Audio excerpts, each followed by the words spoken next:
Diamagnetic diamagnetic अगर इनका ion बना देंगे हम लोग, Na से Na पॉजिटिव बन गया तो ये डायमैग्नेटिक नेचर से होगा। क्लियर है? नाउ डाउन द ग्रुप जाने पर एटॉमिक रेडियस आपका डिक्रीज इंक्रीज होता है, ओके। मेल्टिंग पॉइंट्स आपका डिक्रीज होता है, आयनाइजेशन पोटेंशियल आपका डिक्रीज होता है या आयनाइजेशन एनर्जी डिक्रीज होती है, okay. Calcium sorry potassium and caesium are used in photocell. Photocell आपको कल बताया मैंने, जो फोटो इलेक्ट्रिक इफेक्ट होता है वो आपका फोटोसेल होता है। Oxidation state, all elements shows +1 oxidation state after removing 1 electron, okay. एक इलेक्ट्रॉन रिमूव करने के बाद दे फॉर्म नोवेल कन्फिगरेशन, इनका नोवेल कन्फिगरेशन हो जाता है। तो ये ओनली +1 ऑक्सीडेशन स्टेट शो करेंगे अगर किसी कंपाउंड के साथ कंबाइंड है तब, ओके। अदरवाइज एटॉमिक फॉर्म में आपका 0 ऑक्सीडेशन नंबर होगा, okay. Atomic size bond strength के इनवर्सली प्रोपोर्शनल होता है, सॉफ्टनेस के directly proportional, and melting point boiling point के inversely proportional, and ionization potential का inversely proportional, okay. And electropositive characters होता है वो आपका इनवर्सली प्रोपोर्शनल होता है with ionization potential, and atomic size के डायरेक्टली प्रोपोर्शनल होता है। यहाँ पर लिख सकते हो directly proportional atomic size, okay. Density down the group जाने पर इंक्रीज होता है as expected, but due to increase in abnormal volume means random increase होता है, पोटेशियम के वॉल्यूम में रैंडम इंक्रीजनेस आता है, इसलिए डेंसिटी ऑफ पोटेशियम डिक्रीज हो जाती है in compare to sodium. Clear है? बस इतना याद रखना, random increase in the volume, random random या एबनॉर्मल, ओके। नेक्स्ट था conductivity, they are good conductors, okay. Heat के एज वेल एज इलेक्ट्रिसिटी के गुड कंडक्टर्स होते हैं।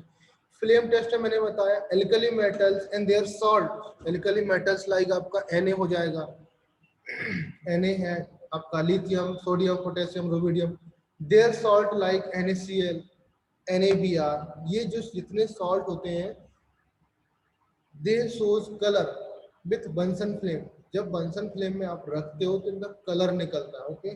वो कलर होता है due to the outer most electrons. Outer most electron क्या होता है? एक्साइट करता है, एक्साइट करने के बाद जब वापस आपकी ग्राउंड स्टेट में आता है, वापस अपने प्रीवियस स्टेट में आता है तो एक वेवलेंथ इमिट करता है, मींस एनर्जी इमिट करता है। अभी वो एनर्जी विजुअल रीजन में लाई करती है, विजुअल रीजन में कौन से रीजन में लाई करती है वो आपका कलर शो करता है। जब विजुअल रीजन में आपको कौन कौन से कलर होते हैं? विबग्योर वाले कलर होते हैं ना, ओके। तो जो येलो कलर की वेवलेंथ होती है वो उनकी वेवलेंथ होती है, इसलिए उनका कलर येलो शो करता है। जिनका कलर जिस तरीके से शो करता है वो वेवलेंथ उसी के आसपास होती है। समझ में आया? लाइक इसका कलर आपका येलो है तो इसकी वेवलेंथ इस येलो के रीजन में होगा, जो येलो कलर की वेवलेंथ होती है उसी रीजन में लाई करेगी।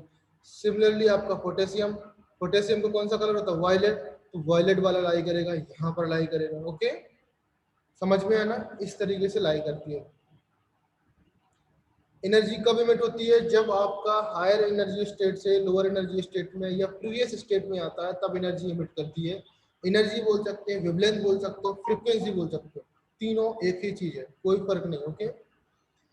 नाउ हाइड्रेशन क्या चीज है? हाइड्रेशन डाउन द ग्रुप जाने पर डिक्रीज होता है as the charge increase, charge density decrease होती है।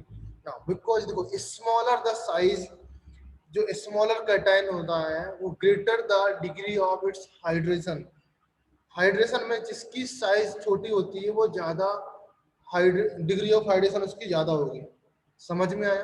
जैसे लिथियम का साइज छोटा है तो उसका डिग्री ऑफ हाइड्रेशन ज्यादा है, ये पॉइंट आपको याद रखना पड़ेगा, ओके। अगर ये पॉइंट याद रहा तो आपको हाइड्रेशन एनर्जी में ज्यादा कुछ मेहनत नहीं करनी पड़ेगी, okay. Degree of hydration down the group जाने पर डिग्री होती है बिकॉज चार्ज आपका इंक्रीज हो रहा है, ओके। तो डिग्री ऑफ हाइड्रेशन आपका डिक्रीज होगा ना। एम पॉजिटिव जब वाटर के साथ रिएक्शन करता है तो हाइड्रेटेड कैटाइन बनाते हैं, ओके। तो हाइड्रेटेड कैटाइन्स का मीन क्या है? यहाँ पर इसका मीनिंग क्या है?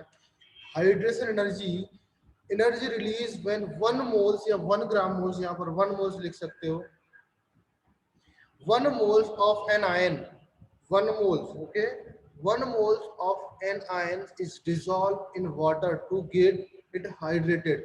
यहाँ पर इसका 1 मोल होगा, इसका कितना होगा बेटा, 1 मोल इसको वाटर में डिसॉल्व कर रहे हैं, okay, to get hydrated cations, ये आपका हाइड्रेटेड बनता है, ओके। तो जो एनर्जी साथ में रिलीज होती है यहाँ पर, जो एनर्जी आपकी रिलीज होगी वो आपका क्या हो जाएगा, hydration energy.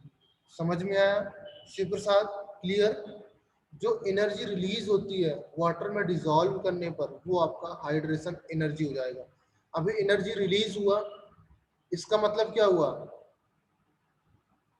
Delta H E negative होगा आपका हाइड्रेशन एनर्जी,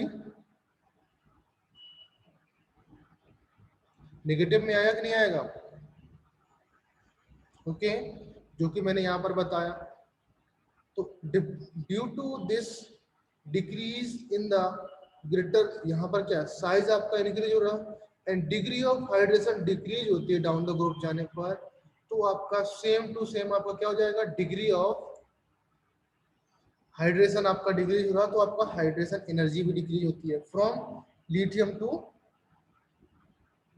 लिथियम से आपका सीजियम तक डिग्री ऑफ हाइड्रेशन भी आपका डिक्रीज हो रहा है, as well as hydration energy भी आपका डिक्रीज हो रहा है, ओके। अगर आपको वैल्यू याद रखना है तो आपका ये वैल्यू मैंने लिखा था, ये वैल्यू आप लोग देख सकते हैं। समझ में आया। हाइड्रेशन एनर्जी आपका, हाइड्रेशन एक्सोथर्मिक प्रोसेस होता है आपका अगर ये करते हैं। Complex formation, only lithium has high tendency to form complex, okay, rest elements have lowest tendency to form complex, okay. Reducing nature जो था इसको थोड़ा सा ध्यान से देखो, रिड्यूसिंग नेचर में लिथियम डाउन द ग्रुप जाने पर बेटा क्या होता है, रिड्यूसिंग नेचर आपका इंक्रीज हो रहा है डिक्रीज हो रहा है डाउन द ग्रुप जाने पर, बोलो, increase, down the group increase होना चाहिए, बिकॉज जो आयनाइजेशन एनर्जी होती है ना, ionisation energy down the group जाने पर डिक्रीज होती है, okay. So down the group जाने पर रिड्यूसिंग नेचर आपका इंक्रीज होना चाहिए।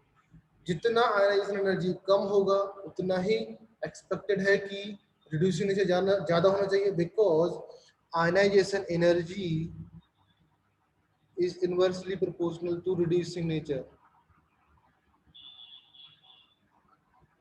ओके। ये होना चाहिए, मस्ट बी, ओके, ऐसा होना चाहिए। बट जो आपका रिड्यूसिंग नेचर है वो आप किससे डिफाइन करते हो, ऑक्सीडेशन पोटेंशियल से डिफाइन करते हैं reducing nature, okay. What is the oxidation potential, oxidation potential होता है the tendency of an element to lose an electron in solution, किसी सॉल्यूशन स्टेट में एक इलेक्ट्रॉन को लूज करने पर जो आपका पोटेंशियल रिक्वायर्ड होता है या पोटेंशियल आपका वहां पर जनरेट होता है, ओके, वो आपका क्या हो जाएगा, ऑक्सीडेशन पोटेंशियल। पोटेंशियल से आप एनर्जी निकाल सकते हो, जब आप 12th की फिजिक्स पढ़ोगे तो पोटेंशियल से आप एनर्जी निकाल सकते हो, वो मैं बता सर पढ़ाएंगे, गुप्ता सर पढ़ाएंगे फिजिक्स में कि कैसे आपका पोटेंशियल दिया रहता है और उससे आप एनर्जी कैसे निकालते हो, वो आप निकाल लोगे, ओके। यहाँ पर देखो आयनाइजेशन एनर्जी क्या होता है, गैसियस एटम से गैसियस आयन में जाना आपका आयनाइजेशन एनर्जी होता है, यही तो होता है उस आयनाइजेशन एनर्जी का मीनिंग, एक इलेक्ट्रॉन आपको निकालना होता बाहर। Is that clear Shiv Prasad. Ionisation energy क्या होता है बेटा, एक इलेक्ट्रॉन्स आपका बाहर निकालना from the gaseous atoms, okay, ये आपका आयनाइजेशन एनर्जी हो गया। बट जो ऑक्सीडेशन पोटेंशियल डिफाइन किया मैंने यहाँ पर क्या, tendency of an element to lose an electron in solution, तो इसको पहले क्या, ये आपका एटम है एमएस, एमएस से आपको एक्वस फॉर्म में जाकर के जो इलेक्ट्रॉन निकलता है तब आपका ऑक्सीडेशन पोटेंशियल होगा, उस केस में आप उसको ऑक्सीडेशन पोटेंशियल बोलोगे, क्लियर है। तब इस केस में आप क्या बोलोगे, ऑक्सीडेशन पोटेंशियल, ओके। ना अभी देखो एमएस, एमएस सबसे पहले किस में जाएगा, गैसियस एटम में जाएगा, तो यहाँ पर सब्लिमेशन एनर्जी रिक्वायर्ड होगी, okay. That is that sublimation energy same for all elements, almost same होती है एस ब्लॉक के एलिमेंट्स के लिए, ओके। ना गैसियस एटम से जब आप गैसियस आयन में जाओगे तब आपको आयनाइजेशन एनर्जी रिक्वायर्ड होगी और एक इलेक्ट्रॉन आपका रिलीज होगा, यहाँ पर दिख रहा बेटा एक इलेक्ट्रॉन, ये निकला एक electron, okay. Now gaseous atom से आप वाटर से रिएक्शन करा के एक्वस फॉर्म में जाओगे, ये दिख रहा है ना। देन यहाँ पर आपको हाइड्रोजन एनर्जी रिलीज होती हुई दिखेगी। ये तीनों स्टेप क्लियर हुए, स्टेप 1, स्टेप 2, स्टेप 3 क्लियर हुआ सबको? Yes sir. ओके, नाउ ये स्टेप क्लियर हुए। अगर इन तीनों स्टेप को मैं ऐड कर दूं, देखो यहाँ पर मैं ऐड करूंगा तो ये इक्वेशन मिल रही है आपको। देखो क्या हो जाएगा बेटा, यहाँ पर ये गैसीय एटम इससे कैंसिल आउट हो जाएगा, ये इससे कैंसिल आउट हो जाएगा। तो एमएस आपका इक्वस से रिएक्शन करने पर एम इक्वस फॉर्म करेगा प्लस हाइड्रोजन एनर्जी। यहाँ पर सिर्फ आपको इक्वस लिखना है। समझ में आया? Is that clear? या वाटर लिख लो, अगर नहीं समझ में आता तो प्लस वाटर कर लो। क्लियर हुआ ना? तो इसका मतलब इन तीनों प्रोसेस में जो एनर्जी रिलीज हो रही है या एक्सेप्ट हो रही है वो आपका क्या हो जाएगा, ऑक्सीडेशन पोटेंशियल। इन तीनों प्रोसेस को कंबाइंड करने पर, इन तीनों प्रोसेस को कंबाइंड करने पर जो एनर्जी रिलीज हो रही है या एक्सेप्ट हो रही है वो आपका ऑक्सीडेशन पोटेंशियल में आएगा। क्लियर है? नाउ तीनों एनर्जी को ऐड किया मैंने। स्टेप 1 में जो एनर्जी होती है दैट इज सब्लिमेशन एनर्जी बेटा, that is sublimation energy, that is ionisation energy and that hydrogen energy. Clear है बेटा? सब्लिमेशन एनर्जी आपका पॉजिटिव में है, देखो यहाँ पर सब्लिमेशन एनर्जी ये एस नेगेटिव में था, तो जब एनर्जी निकालोगे इक्वेशन से बाहर तो ये पॉजिटिव में आएगा बेटा। This is positive, this is positive and this will be in negative. Clear all of you? इसको ऐड करेंगे तो देखो इतना एनर्जी रिक्वायर्ड होती है आपको एम सॉलिड से एम एक्वस फॉर्म में प्लस एक इलेक्ट्रॉन ले जाने में, प्लस यहाँ पर वाटर से रिएक्शन करने में इतने एनर्जी रिक्वायर्ड होती है लिथियम के केस में। एंड सोडियम के केस में आपको इतना एनर्जी रिक्वायर्ड होती है। फिर देखो पोटेशियम के केस में घट गया ना बेटा, डिक्रीज हुआ, देन यहाँ पर और डिक्रीज होगा 130 समथिंग आएगा, देन यहाँ पर 120 या 110 समथिंग आ जाएगा। समझ में आया? सॉरी 130 तो नहीं आएगा, बिकॉज यहाँ पर आएगा 140 आएगा।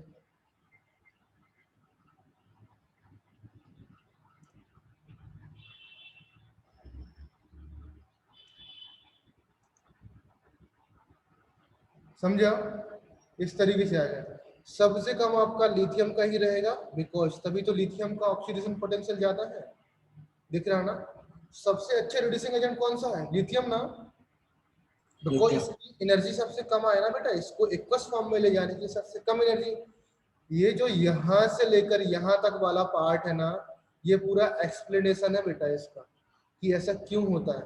आपको याद क्या करना है, आपको ये याद रखना है, फर्स्ट ये वाला ऑर्डर याद रखना है।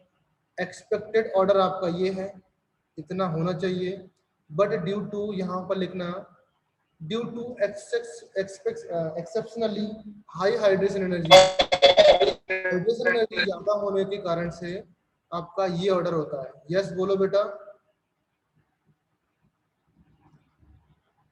एनी डाउट बेटा? किसी को कुछ problem?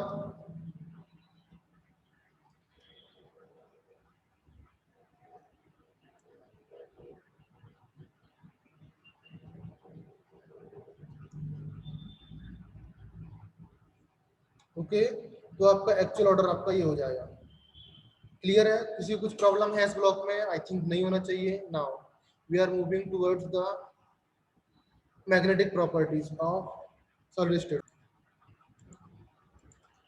Solid exhibit amazing range of electrical properties and conductivities, electrical conductivities, okay, extending over range। range लिखा ना आपका, इधर कोई पेन है कि नहीं है? रेंज आपका ये रेंज होता है 27 ऑर्डर के लिए, मींस यहाँ से 20 से आपका 7 तक कितना ऑर्डर है बेटा, -20 से अगर आप +7 जाओगे तो कितना ऑर्डर आ रहा है, 27 आ रहा है ना। ओके, तो इस रेंज तक आपकी प्रॉपर्टीज होती है। Ohm inverse and metre inverse ये आपकी इलेक्ट्रिकल कंडक्टिविटी होती है। इलेक्ट्रिकल कंडक्टिविटी, जब आपका इलेक्ट्रिकल कंडक्टिविटी आप मेजर करते हो किसी भी चीज के लिए, इलेक्ट्रिकल कंडक्टिविटी मेजर करते हो तो पर मीटर इतनी कंडक्टिविटी होती है। इसका ओम का साइन ऐसा होता है एंड पर मीटर, तो आपका ओम मीटर, पर ओम मीटर इतना कंडक्टिविटी होती है। जैसे मैं बोलूं किसी कंडक्टिविटी, इसका कंडक्टिविटी 10 की पावर 7 ओम, 7 पर ओम मीटर होगा, पर ओम मीटर मींस इतने ओम्स, ये आपका पर ओम मीटर आपका कंडक्टिविटी होगा। ओके, टेंशन नहीं लेने का, ये जो कंडक्टिविटी होती है ना, फिजिक्स में आप अच्छे से पढ़ोगे। मैं ऐसा बोल सकता हूँ कि कंडक्टिविटी किसी भी एलिमेंट्स के लिए, लेट से मैंने आपका एक वायर पकड़ा, तो उस वायर की कंडक्टिविटी कंडक्टिविटी निकालना कि 1 मीटर में कितना कंडक्टिव हो सकता है वो वायर। 1 मीटर में यहाँ से अगर मैं कंडक्ट किया, कुछ विद इन ऑफ सेकेंड में कितना आपका कंडक्टिविटी होती है, वो आपकी ये conductivity. Okay, solid can classified into 3 types of basic conductivity. आपका फर्स्ट कंडक्टर्स होता है, सेकंड इंसुलेटर होता है, थर्ड आपका सेमीकंडक्टर होता है। कंडक्टर्स वो होते हैं जिनकी रेंज आपकी पॉजिटिव में या लेट से 10 पावर 4 से लेकर के 7 तक होती है, 10 पावर 4 से लेकर के 7 तक होती है। ये जो मेटल्स होती हैं आपकी या सॉलिड होते हैं, वो आपके कंडक्टर्स होते हैं। क्लियर है, समझ में आया भाई? जिनका रेंज ज्यादा होगा, पॉजिटिव में रेंज होगा, they are good conductors. Clear है? जिनका रेंज सबसे कम होगा, the solids which are very low conductivity ranging from 20 से 10 से 20 के बीच में जिनका रेंज होगा, -20 टू -10। ये चीज समझ में आता है? मैं -20 आगे क्यों लिखता हूँ, -10 पीछे क्यों लिखता हूँ? Yes sir. तो ये समझो, ये जो आपका रेंज है, यहाँ पर आपका 0 है, देन यहाँ पर आपका -20 है, यहाँ पर -10 है, यहाँ पर -7 है, यहाँ पर -5 है, ये 0 है, ये आपका 1 है, 2 है, 5 है, 7 है। ओके, तो इस तरीके से रेंज है। अगर मैं यहाँ से यहाँ तक के लिए बात करूँ, मैं ऑर्डर की बात लिखा हूँ यहाँ पर। ओके, ऑर्डर लिखा है बेटा यहाँ पर। -20 से -10 तक क्या होते हैं बेटा? इंसुलेटर। ओके, एंड -6 से यहाँ तक आप लोग देख सकते हो कि 6 7 से लेकर के अगर मैं यहाँ तक 4 तक बात करूंगा, दीज आर कॉल्ड सेमीकंडक्टर। समझ में आया? एंड यहाँ से यहाँ तक आपकी रेंज जो आपकी 4 से 7 तक की range, they are called conductors. समझ में आया बेटा? रेंज है आपकी। कंडक्टिविटी एक प्रॉपर्टीज होती है, उसका रेंज आपने इतने में, हम लोग उसको क्या करते हैं, मापते हैं। ओके, ये उसका यूनिट है पर ओम पर मीटर। ये पॉइंट क्लियर हुआ सबको? कंडक्टर्स कब होते हैं, इंसुलेटर कब होते हैं, सेमीकंडक्टर्स कब होते हैं।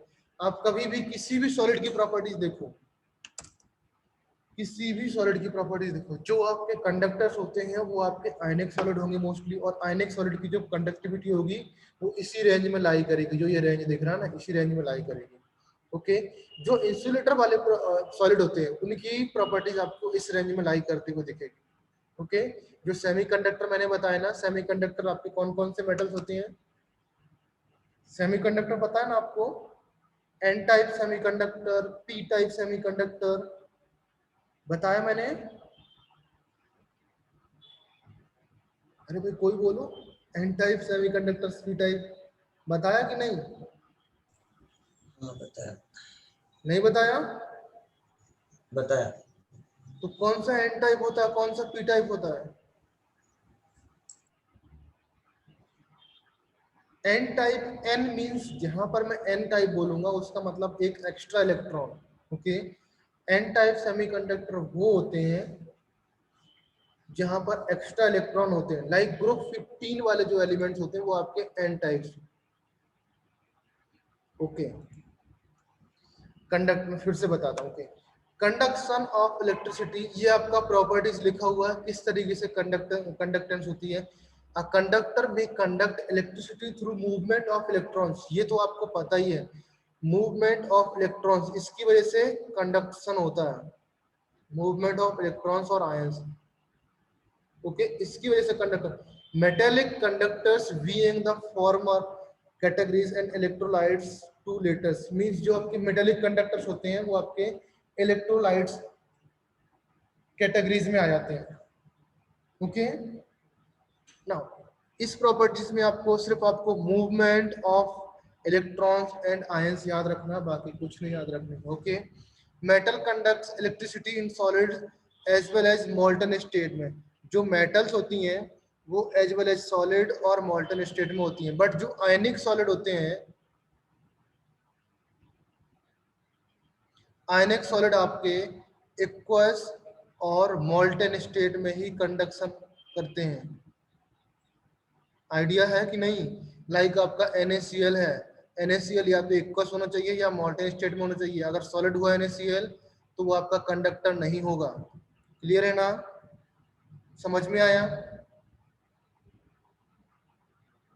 Okay, and the atomic orbitals of metals atoms form molecular orbitals were so close in energy each other as form the bands. Okay, इनकी एनर्जी बहुत पास में होती है। लेट्स अभी मैं बताता हूँ क्या किस तरीके से होती है। If this band is partially filled or it overlap with the highest energy occupied conduction band, then the electron can flow easily under the applied field या electric field. Okay, then the metal source conductivity. Basically देखो क्या हो रहा है यहाँ पर, basically ये चीज हो रहा है। अगर आपका मेटल है, ये दिख रहा है ना स्क्रीन पर, अगर आपका ये मेटल है, मेटल्स का जो आपका पार्शियली फिल्ड बैंड्स होते हैं, ये आपके पार्शियली फिल्ड बैंड्स हैं। ओके, एंड हायर एनर्जी वाला बैंड है आपका, लेट्स ये आपका हायर एनर्जी वाला बैंड है। ओके, नाउ ये जो बैंड्स आपस में क्या हो जाते हैं, ओवरलैप कर जाते हैं। जब ओवरलैप कर जाएंगे तो ये पोर्शन इस तरीके से ओवरलैप करेगा। देखो इस तरीके से, सपोज एक बैंड आपका ये है, दूसरा बैंड आपका ये है। जब और ये वो बैंड क्या होता है? बैंड में बताता हूँ अभी क्या होता है, इस तरीके से ओवरलैप कर जाएंगे। ओके, तो जो ओवरलैपिंग की वजह से होगा, इलेक्ट्रॉन्स इजीली यहाँ से यहाँ तक जा पाएंगे। समझा? ओवरलैपिंग समझ में आया? अभी देखो बैंड क्या चीज होता है, यहाँ पर देखो, थोड़ा सा इरेज करने दो मुझे।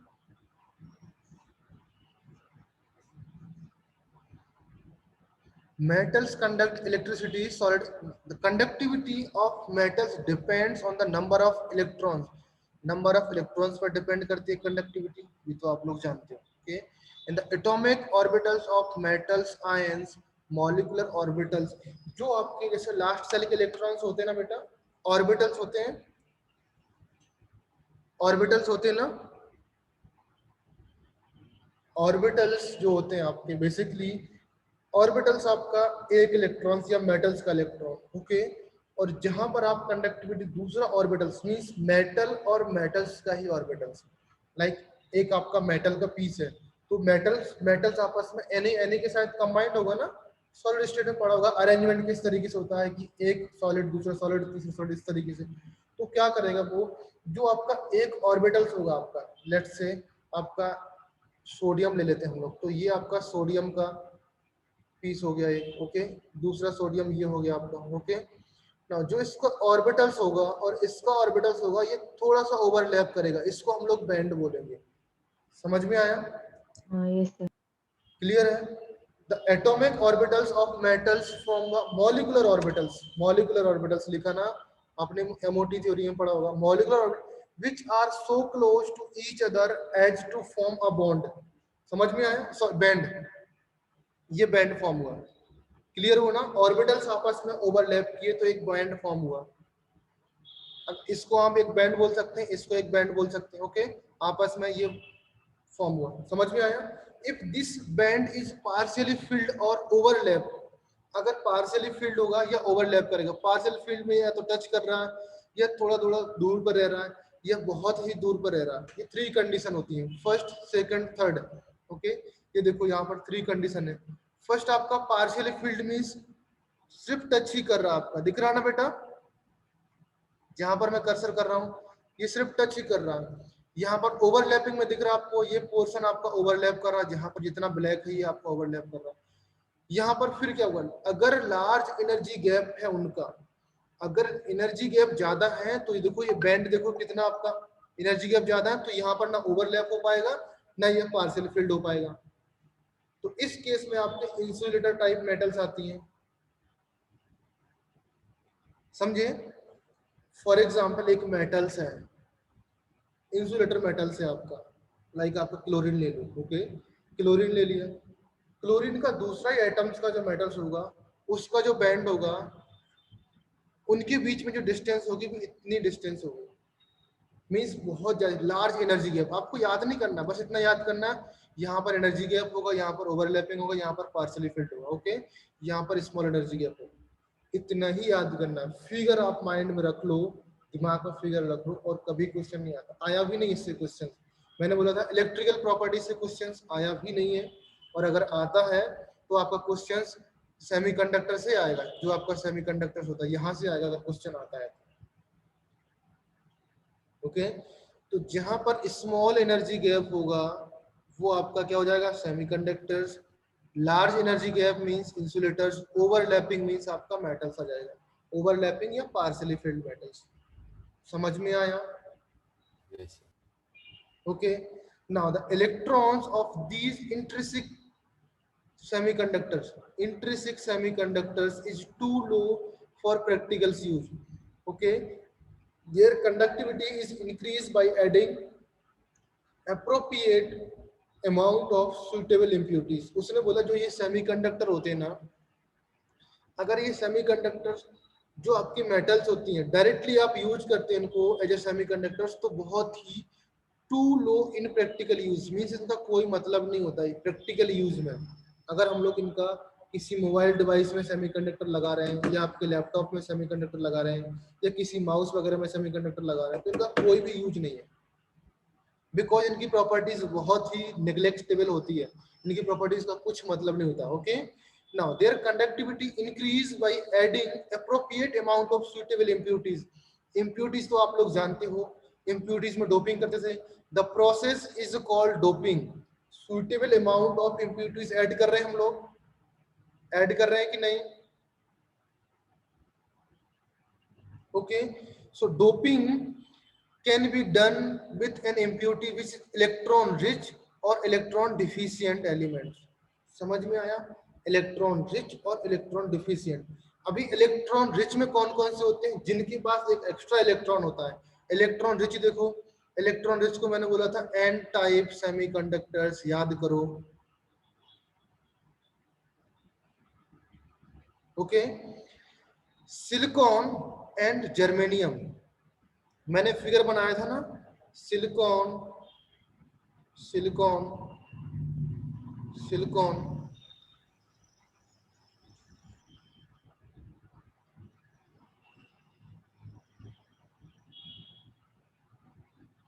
यहां पर क्या था आपका, जर्मेनियम लिख सकते हैं।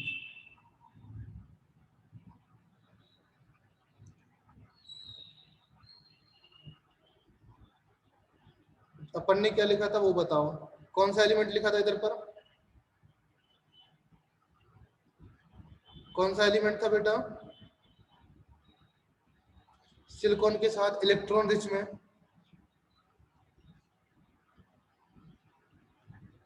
कौन सा एलिमेंट था इलेक्ट्रॉन रिच में मिडिल में? अरे भाई इलेक्ट्रॉन रिच में कौन से ग्रुप के मेटल्स आते हैं या नॉन मेटल्स आते हैं, कौन से ग्रुप के एलिमेंट आएंगे? 15 15 ग्रुप। तो 15 का कोई भी एक एलिमेंट नाम लिख दो ना यहाँ पर, इतना सोचने का क्यों। 15 आर्सेनिक लिख सकते हैं, फास्फोरस लिख सकते हैं, ओके ना। सिलिकॉन एंड जर्मेनियम ये कौन से ग्रुप से बिलोंग करते हैं? Silicon and germanium belong to group 14। तो ग्रुप 14 के एलिमेंट्स आपके साइड में आते हैं, यहाँ पर आएंगे ग्रुप 14 के एलिमेंट्स, यहाँ पर, समझ में आया? ग्रुप 14 के एलिमेंट्स आपके साइड में आएंगे and have 4 valence electrons in the last shell. आपके 4 वैलेंस इलेक्ट्रॉन होंगे, okay. In their crystal each atoms combined with 4 electrons of arsenic atoms और ग्रुप 15 एटम्स। आपके सिलिकॉन क्या करेगा, सिलिकॉन के जो 4 एटम्स होते हैं बेटा, इधर पर देखो, अभी मैं आपको इस दूसरा स्क्रीन भी शेयर कर रहा हूँ आप लोगों को, वहां पर देखो।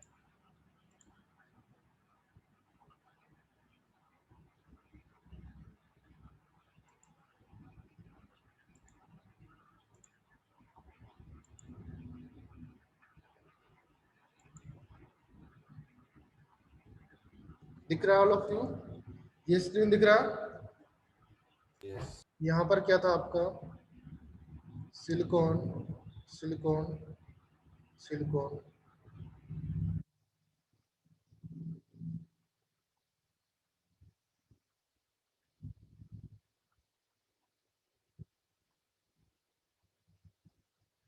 ओके, अगर मुझे एन टाइप बनाना है, एन टाइप सेमीकंडक्टर बनाना है, तो आपको ग्रुप 15 एलिमेंट लेना चाहिए। ओके, यहाँ पर ये आपके कौन से ग्रुप के एलिमेंट हैं? 14 के। तो डिपेंड करता है कि ये डिपेंड नहीं करता कि आप 14 का इधर पे सिर्फ सिलिकॉन ले रहे हो। 14 का कोई भी एलिमेंट ले लो, वो आपके साइड में रखते हैं। ग्रुप 15 का एलिमेंट लोगे तो वो आपका मिडिल में रखते हैं। तो ग्रुप 15 का मैंने आर्सेनिक लिया था, तो आर्सेनिक यहाँ पर लिया। आर्सेनिक के पास आपके 5 इलेक्ट्रॉन्स होते हैं आपके। ओके, तो एक जो इलेक्ट्रॉन्स रहेगा आपका, वो यहाँ पर एक इलेक्ट्रॉन्स रहेगा एक्स्ट्रा। ओके, 4 इलेक्ट्रॉन्स इससे कोवेलेंट बॉन्ड बना लिया। कोवेलेंट बॉन्ड दिख रहा ना बेटा all of you? Yes, sir. Okay, ना जब ये फ्री इलेक्ट्रॉन रहेगा तो इस फ्री इलेक्ट्रॉन की वजह से इसमें करंट आ जाएगा। अगर इसमें इलेक्ट्रिक फील्ड में लगाएंगे, रखेंगे, तो इलेक्ट्रिक फील्ड इस डायरेक्शन में है, मींस करंट इस डायरेक्शन में, तो इलेक्ट्रॉन इस डायरेक्शन में मूव करने लगेगा, मूव करेगा करेगा ना बैकवर्ड डायरेक्शन में। देखो, जिस डायरेक्शन में आप करंट लगाते हो उसके अपोजिट डायरेक्शन में इलेक्ट्रॉन्स हमेशा मूव करता है। इलेक्ट्रॉन्स की प्रॉपर्टीज ही यही होती है। ओके, समझ में आया ना? So group 15 elements like phosphorus and arsenic, which contain 5 valence electrons, they occupied some of the lattice sites in the silicon and germanium crystal. तो यहाँ पर ये ऐड हो गया बेटा, इससे बॉन्ड फॉर्म किया यहाँ पर। क्लियर है ना? ना फिर बोला उसने 4 out of 5 are used in formation of covalent bond। 4 ही तो यूज हुए ना, 4 out of 5। यहाँ पर देखो 4 out of 5 इलेक्ट्रॉन्स। आर्सेनिक के पास कितने इलेक्ट्रॉन्स है? 1 2 3 4 5 थे ना, तो 4 out of 5 यूज हुआ, ये इलेक्ट्रॉन्स यूज नहीं हुआ। क्लियर है? Now which with the 4 neighbor silicon atoms, the 5th electron is extra and become delocalized। means delocalized means यहाँ से आपका इस तरफ जाएगा, means एक पोजीशन से आपका पीछे आएगा। अगर इलेक्ट्रिक फील्ड इस डायरेक्शन में है तो इलेक्ट्रॉन्स यहाँ से यहाँ मूव करेगा। Okay, so these delocalized electrons increase the conductivity of doped silicon और germanium atoms।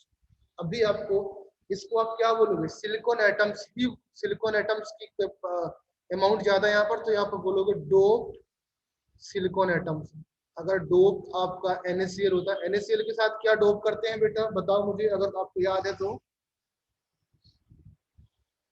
SrCl2, very good. AgCl के साथ क्या डोप करते थे? AdCl। ओके, तो ये आपको याद रखना है। क्लियर है? नाउ तो अगर एक्स्ट्रा इलेक्ट्रॉन है तो बोलेंगे n type semiconductors. Okay,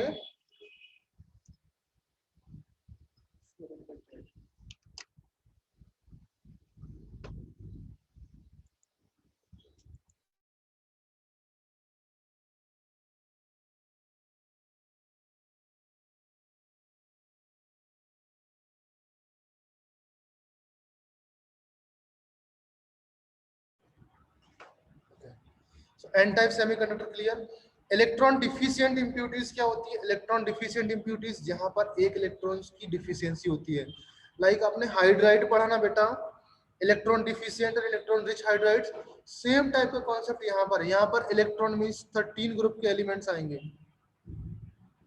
okay, boron हो गया, एल्यूमिनियम हो गया, गैलियम हो गया, which contains only 3 valence electrons. Okay, जब इस तरीके से बनाएंगे तब आपका देखो फिगर आपका क्या बनता है। यहाँ पर देखो सिलिकॉन है, ये भी सिलिकॉन है, ये भी सिलिकॉन है। सिलिकॉन की जगह मैं और भी एलिमेंट्स ले सकता हूँ बेटा, डोंट वरी, आप कोई सा भी एलिमेंट ले सकते हो, बट कंडीशन प्रोवाइडेड दैट कि आपका ग्रुप 14 होना चाहिए। ओके, यहाँ पर मुझे क्या लगाना है बेटा? बोरॉन लगाना है। बोरॉन के पास 3 इलेक्ट्रॉन्स ही रहते हैं, लास्ट वाला इलेक्ट्रॉन्स आपका होल रहता है, यहाँ पर कोई भी इलेक्ट्रॉन्स नहीं है। इसका आपका फ्री इलेक्ट्रॉन्स आपका यहां पर रहेगा,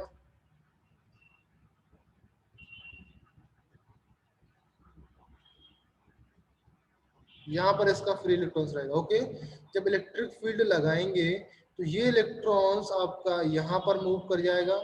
ओके, एंड ये जो आपका होल है, होल फिर इधर पर आ जाएगा। ओके, तो होल आपका आगे मूव कर रहा है, इसी तरीके से आगे होल मूव करता जाएगा। ओके, इलेक्ट्रिक फील्ड यहाँ पर, और जो आगे इस तरीके से इलेक्ट्रॉन्स यहाँ पर मूव करते जाएंगे, इलेक्ट्रॉन्स आगे पीछे मूव। समझ में आया? तो इसलिए इसको बोलते हैं positive hole mechanism, positive hole mechanism. Clear हुआ बेटा शिव प्रसाद? Yes, इलेक्ट्रॉन यहाँ पर पॉजिटिव होल मैकेनिज्म कहीं पर लिखा, हाँ इलेक्ट्रॉन होल लिखा यहाँ पर, पॉजिटिव होल नहीं लिखा, तो आपको पॉजिटिव होल याद कर लेना बेटा। ओके, पॉजिटिव होल मैकेनिज्म इसमें कहीं पर लिखा होगा तो आप लोग देख लेना। पी टाइप सेमीकंडक्टर बोलते हैं इनको। Okay, electrons in neighbour atoms can come in the fill electrons hole, but ये लिखा ना, neighbour atoms can come and fill the electrons hole, but in doing it would be leave an electron hole at its original positions. ये लिखा ना बेटा, जब यहाँ से आपका वापस ओरिजिनल पोजीशन में आएगा तो एक इलेक्ट्रॉन होल लीव कर देगा यहाँ पर,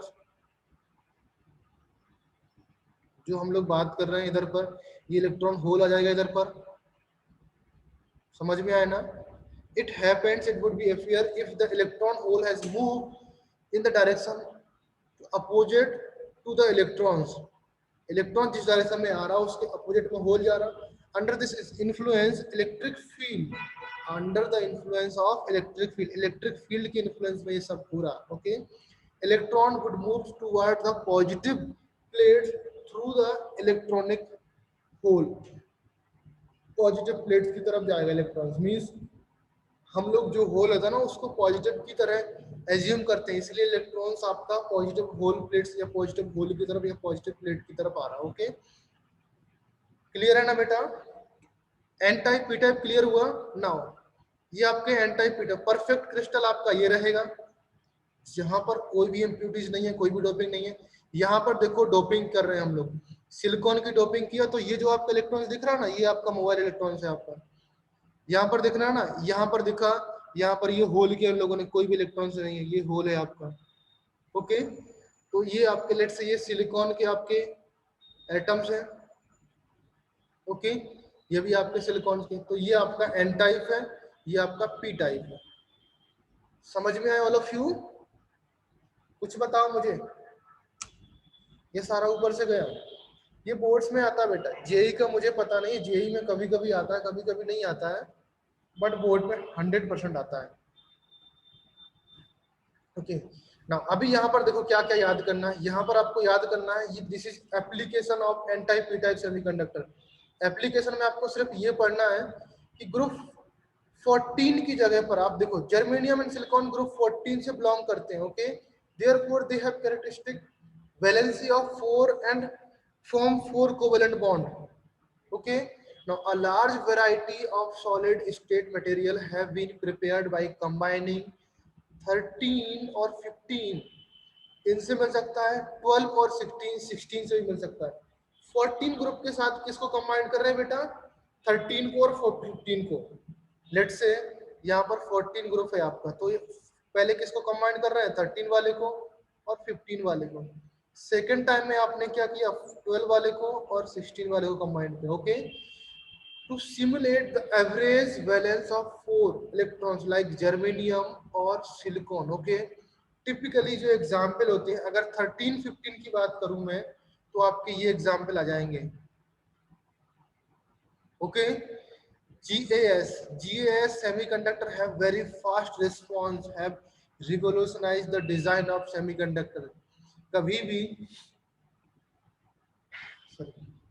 कभी भी आपका जो आपके मोबाइल डिवाइसेस होते हैं वहां पर गैलियम आर्सेनाइड यूज होता है। याद रखना, जितनी भी आपकी डिवाइसेस होती हैं, सेमीकंडक्टर जहां पर यूज हो रहा है आज के टाइम पर गैलियम आर्सेनाइड यूज हो रहा है। ओके, दैट इज, इसकी वजह से आपके मोबाइल डिवाइसेस वगैरह बहुत सस्ती मिलने लगी हैं, अदरवाइज बाकी एलिमेंट्स बहुत महंगे हुआ करते थे, इसलिए उनको नहीं यूज करते थे। ओके, तो गैलियम आर्सेनाइड काफी अच्छा है, इसका रिस्पांस बहुत फास्ट है, वेरी फास्ट रिस्पांस, इसलिए इसको आज की जो डिवाइसेस हैं आज के ज़माने में गैलियम आर्सेनाइड यूज करते हैं एज ए सेमीकंडक्टर्स। ओके, इसका सिर्फ एग्जांपल याद करना है कि कब यूज करते हैं, ZNS है, CDS है, ये सब एग्जांपल है बेटा।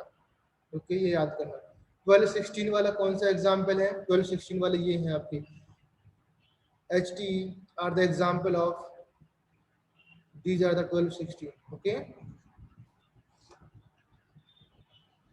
now मैग्नेटिक प्रॉपर्टीज मैंने बताया था, किसी को डाउट है क्या इसमें मैग्नेटिक प्रॉपर्टीज में? Yes, sir. देखो मैग्नेटिक प्रॉपर्टीज क्या है बेटा, लाइक आपका सन है, ऐसे समझो कि ये आपका सन है, जो आपका एटम का न्यूक्लियस है वो आपका क्या है? सन। और इलेक्ट्रॉन्स आपका अर्थ है। ओके, तो अर्थ सन के राउंड में रिवॉल्व कर रहा है। ओके, ये घूम रहा है इस तरीके से, बट अर्थ खुद भी, ये आपका अर्थ है, तो अर्थ खुद भी अपने एक्सिस पर घूम रहा है कि नहीं घूम रहा है? Okay, so depending on these properties, जब खुद घूम रहा है तो वहां पर एक small amount of magnetic field generate हो जाएगा, मैग्नेटिक मोमेंट क्रिएट होगा एंड मैग्नेटिक फील्ड जनरेट हो जाएगा। ओके, कुछ small amount of, okay, and the fundamental properties of this magnetic moment, आपकी वैल्यू आपकी ये होती है फंडामेंटल वैल्यू आपकी, fundamental magnetic moments Bohr magnetons which is equal to this value. कभी आया नहीं है। ओके, समझ में आया? ये कैसे जनरेट हुआ, ये क्लियर हुआ? देखो, the magnetic properties of materials are consequence of magnetic moment associated with the individual electrons, सारे इलेक्ट्रॉन्स का मैग्नेटिक मोमेंट्स अलग होगा। Okay, and the magnetic moments of an electrons is due to the orbital motions and also due to the spin around its axis. Point clear है? Orbital motions और अपने axis के round में, समझ में आया बेटा? Yes. Orbital motion and spin around their own axis. कुछ डाउट है तो बताओ। A moving electron may be considered to be a small current loop. Electron move करता है तो करंट होती है ना बेटा, इलेक्ट्रॉन मूव करेगा उसके अपोजिट डायरेक्शन में करंट होती है कि नहीं होती है? हाँ, तो यहाँ पर कुछ करंट में बोला स्मॉल करंट लूप होते हैं, that current loop generate a magnetic field. अगर करंट किसी लूप में जनरेट हो रही है तो वहां पर मैग्नेटिक फील्ड जनरेट हो जाएगा।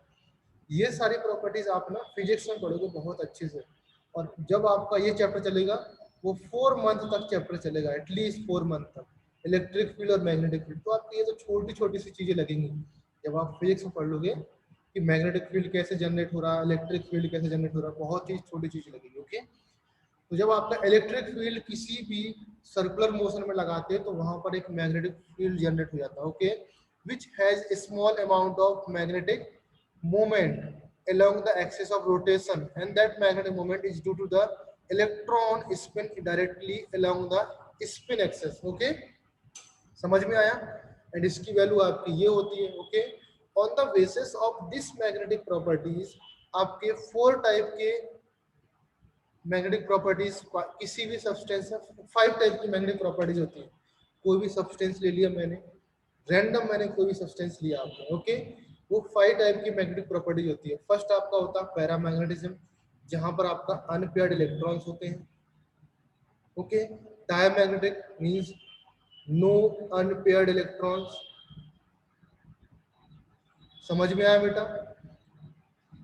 Paramagnetic substances are weakly attracted by magnetic field. अगर पैरामैग्नेटिक सब्सटेंस, लेट्स से आपका सोडियम है, सोडियम में अनपेयर्ड इलेक्ट्रॉन था ना, अभी सोडियम को मैंने किसी मैग्नेटिक फील्ड में रख दिया, that is weakly attracted by magnetic field. Unpaired electron है तो पैरामैग्नेटिक नेचर का है, तो मैग्नेटिक फील्ड में वीकली अट्रैक्टेड हो जाएगा, means small amount of magnetic field उसके अंदर आ जाएगी। Okay, and they are magnetized in the same direction.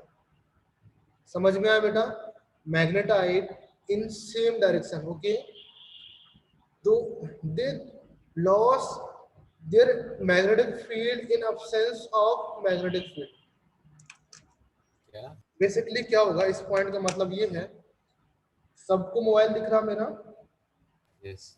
Suppose ये मोबाइल है, इस डायरेक्शन में मैग्नेटिक फील्ड लगी हुई है, ओके, तो मोबाइल मेरा इस डायरेक्शन में इस तरीके से रोटेट हो जाएगा, मैग्नेटिक फील्ड की डायरेक्शन में मेरा चला गया, ओके।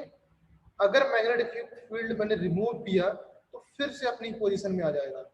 मींस इस पे ज्यादा फर्क नहीं पड़ता, तब तक फर्क पड़ता है जब तक मैग्नेटिक फील्ड आपकी लगी हुई है, ओके। तो जो भी पैरामैग्नेटिक सब्सटेंसेस होते हैं दे आर वीकली, सबसे पहले तो ये वाला पॉइंट याद रखना है, weakly attracted by magnetic field.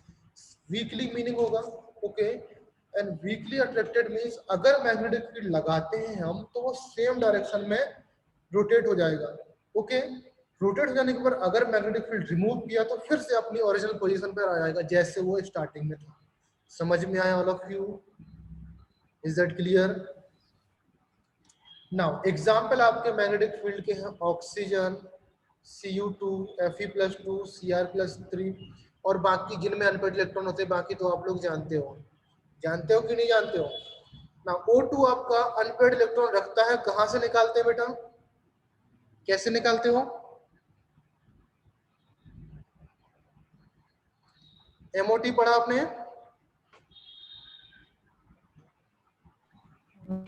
Yes, sir. Okay, तो O2 का अनपेड इलेक्ट्रॉन निकालेंगे तो आप NO2 से निकालना आपको, ओके। डायमैग्नेटिक सब्सटेंसेस होगा, diamagnetic substances are where no unpaired electron. First of all तो ये देखो यहाँ पर there are no unpaired electrons, okay, and they weakly repel. जब अनपेड इलेक्ट्रॉन है नहीं तो मैग्नेटिक प्रॉपर्टीज नहीं है, तो क्या करेंगे, रिपेल करेंगे। They weakly repelled by magnetic field, okay. ये रिपेल्ड करते हैं, मींस अगर इस मैग्नेटिक फील्ड में रखोगे तो ये रिपेल्ड करेंगे magnetic field, okay. Example H2O, NaCl, C6H6 like benzene are some example for such substances. They are weakly magnetized in the opposite direction. Weakly क्या लिखा बेटा? Magnetized in the opposite direction में। Basically मैंने यहाँ पर रखा था, ये मोबाइल था मेरा, अभी मैग्नेटिक फील्ड के डायरेक्शन में इस डायरेक्शन होना चाहिए, बट इसमें ना होकर के वो इस डायरेक्शन में होगा, समझे ना। जैसे ये मेरा हाथ है, ऐसा होना चाहिए था, बट ऐसा ना होकर के ये इसकी ओरिजिनल पोजीशन है, ये हाथ मेरा उस एटम का ओरिजिनल पोजीशन है, ऐसा होना चाहिए था, ऐसा ना होकर के वो इस तरीके से होता है। समझ में आया? वो उसके अपोजिट डायरेक्शन में रोटेट करता है। क्लियर है? Okay, now diamagnetics shows their electrons, unpaired electrons, ये सब वही प्रॉपर्टीज है, कुछ भी नहीं, ओके।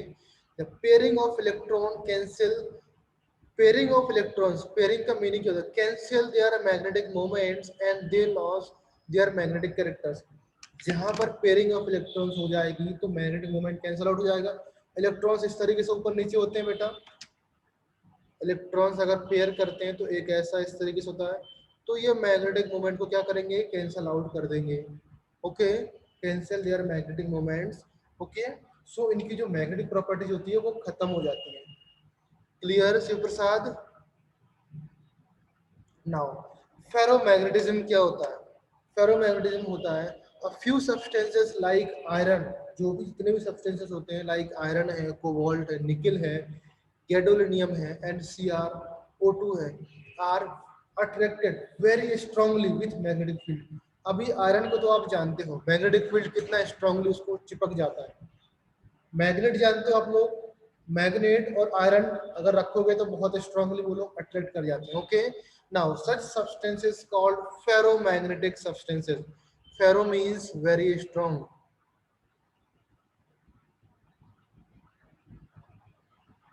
ओके। समझ में आया? अगर ये इतने स्ट्रांग है, अगर इनसे इलेक्ट्रिक फील्ड रिमूव भी कर दिया जाए ना तब भी ये अपनी परमानेंटली मैग्नेटाइज हो जाते हैं, उन पर मैग्नेटिक फील्ड आ जाएगी। फॉर एग्जाम्पल आपने देखा होगा कि ये मेरा स्क्रू ड्राइवर है, ओके, ये मेरे पास मैग्नेट है, कभी इसके ऊपर रब कर देना इस तरीके से तो स्क्रू ड्राइवर में भी आपका मैग्नेटिक प्रॉपर्टीज आ जाता है। फिर आप वहां पर किसी भी नट को या बोल्ट को इस तरीके से पकड़ते हो तो वहां पर वो चिपक जाता है उससे। Is that clear? मैं सही बोल रहा हूँ कि नहीं? कभी एक्सपेरिमेंट किया है घर पे या नहीं किया है? हाँ। किया है कि नहीं? नहीं किया तो करना, स्क्रू ड्राइवर लेना, कोई सा भी स्क्रू ड्राइवर हो रैंडमली, स्क्रू ड्राइवर को आपके पास मैग्नेट तो होगा ही घर पे, मैग्नेट के ऊपर रब करना 1 मिनट तक, इस तरीके से रब करना है ऐसे, रब करने के बाद फिर किसी भी मेटल मींस आयरन का कोई भी नट होता है उसमें इस तरीके से टच करना, वो चिपक जाएगा उसमें, बिकॉज मैग्नेटिक फील्ड में जब वो आयरन आया तो वो परमानेंटली मैग्नेटाइज हो गया। यहाँ पर लिखा बिसाइड स्ट्रॉन्ग अट्रैक्शन होता, these substances can be permanently magnetized, means उसके अंदर भी मैग्नेटिक प्रॉपर्टीज आ जाती है। Okay, and the metals ions, जो मेटल आयंस होते हैं, ferromagnetic substances are group together into a small regions, means जो मेटल्स आयंस होंगे ना, उस मेटल्स के लाइक आयरन के जो आयंस होंगे वो एक पर्टिकुलर रीजन में आ जाएंगे जहां पर मैग्नेटिक फील्ड लगाई जाती है, उस निप पर आ जाएंगे, उस पॉइंट पर आ जाएंगे जहां पर मैग्नेटिक फील्ड लगाई है, उस पॉइंट को बोलेंगे हम लोग डोमेन। ओके, डोमेन बोलेंगे। ओके, एंड उनकी डायरेक्शन एक सेम डायरेक्शन होगी। डोमेन्स मींस इलेक्ट्रॉन्स की जो भी डायरेक्शन होगी वो सारी सेम डायरेक्शन होगी, जो भी इलेक्ट्रॉन, जितने भी नंबर ऑफ इलेक्ट्रॉन्स आते हैं इस पॉइंट पर उनकी डायरेक्शन सेम होने वाली है। समझ में आया all of you? Point clear हुआ ना? बोलो ना कुछ, अगर नहीं समझ में तो बताओ। मैंने बोला आपके पास स्क्रू ड्राइवर है और आपके पास मैग्नेट है, मैं इसके ऊपर रब करूंगा तो इसके जो फ्री इलेक्ट्रॉन्स हैं, इसके फ्री इलेक्ट्रॉन्स और जो आयंस हैं मेटल के, मेटल मींस आयरन रॉड के, इस आयरन के, ओके, जो आयंस हैं आपके, वो सारे आयंस कहां पर आ जाएंगे? इस स्मॉल रीजन में एक साथ आ जाएंगे, ग्रुप हो जाएंगे एंड उनकी डायरेक्शन एक तरफ ही रहेगी, ऐसा नहीं कि कहीं भी रैंडम रहेंगे, उन इलेक्ट्रॉन की डायरेक्शन एक साइड ही रहने वाली है। दैट इज व्हाई उनको हम बोलेंगे डोमेन, और इस एक साइड डायरेक्शन होने की वजह से ये आपके परमानेंटली मैग्नेटाइज हो जाते हैं। समझ में आया? तो each domain means each domain act as a tiny magnet, जो आपके यहाँ पर डोमेन होगी act as a tiny magnet. Okay, in an unmagnetized piece of ferromagnetic substances the domain are randomly oriented। अगर कोई अनमैग्नेटाइज होता है मींस कोई फेरोमैग्नेटिक सब्सटेंसेस है, लाइक यहाँ पर कोबाल्ट और निकेल और कोई एलिमेंट ले लिया जाए, वो आपका अनमैग्नेटाइज है, उसका मीनिंग ये है कि वहां पर जो उसके डोमेन्स है रेंडमली ओरिएंटेड है, मींस रेंडमली कहीं भी किसी भी डायरेक्शन में है, लाइक इस तरीके से रेंडमली कहीं पर कुछ भी इलेक्ट्रॉन्स है आप। ओके, तो तब उसमें क्या होगा, मैग्नेटिक मोमेंट्स कैंसल आउट हो जाता है। Okay, and their magnetic moments आप कैंसल आउट हो जाता है। ओके, अगर उस डायरेक्शन जो मैग्नेटिक मोमेंट है, जो आपका टाइनी इलेक्ट्रॉन्स है, जो आप टाइनी मैग्नेट है, डोमेन्स है, उनकी डायरेक्शन सेम कर देंगे हम, तो क्या हो जाएगा, परमानेंटली मैग्नेटाइज है, वो मैग्नेटिक की तरह काम करने लगेगा। समझ में आया? when these substances is placed in a magnetic field all the domains get oriented in the same direction। okay, ये तो वही प्रॉपर्टीज लिखा, when these magnetic field में प्लेस करते हैं तो सेम डायरेक्शन में आ जाते हैं, and that strong magnetic effect produce करते हैं। This ordering of domain persist even when magnetic field remove, means क्या हो जाएगा, जो आपके डोमेन्स एक डायरेक्शन में आ गए, अगर मैग्नेटिक फील्ड रिमूव भी कर दिए जाते हैं ना, तब भी इनकी मैग्नेटिक फील्ड वहां पर प्रेजेंट रहती है। ये प्रॉपर्टी समझ नहीं आया ये पॉइंट, इसका एग्जांपल आता है बेटा, याद रखना। सर टेम्परेचर बढ़ाया तो क्या होता है? क्या क्या? टेम्परेचर बढ़ाया तो क्या होता है? हाँ, टेम्परेचर बढ़ाने पर ये आपके क्या हो जाते हैं, जितने भी फेरो मैग्नेटिक है, एंटी फेरो है और फेरो है, टेम्परेचर इंक्रीज करने पर दे बिकम क्या हो जाते हैं, पैरामैग्नेटिक। यहाँ पर लिखा ना, this substances can loss ferromagnetic. जो भी लास्ट की 3 1 2 और ये 3 मींस ऐसा समझो, कोई भी एलिमेंट्स हो, 3 तो है, इसको भी कर सकते हो, 4 सारे एलिमेंट्स को अगर टेम्परेचर इंक्रीज करते हैं तो दे बिकम पैरामैग्नेटिक, ये आ जाता है। चाहे डायामैग्नेटिक हो या चाहे फेरो हो या फेरी हो चाहे फेरो एंटी फेरी हो, सारे सब्सटेंसेस टेम्परेचर इंक्रीज करने पर, लिखा ना, on heating that become paramagnetic, लिखा कि नहीं लिखा? हाँ। ओके, तो फर्क नहीं पड़ने वाला।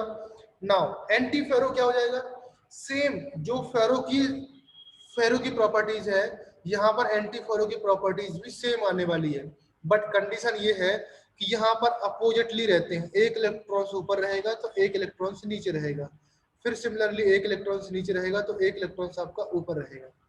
समझा?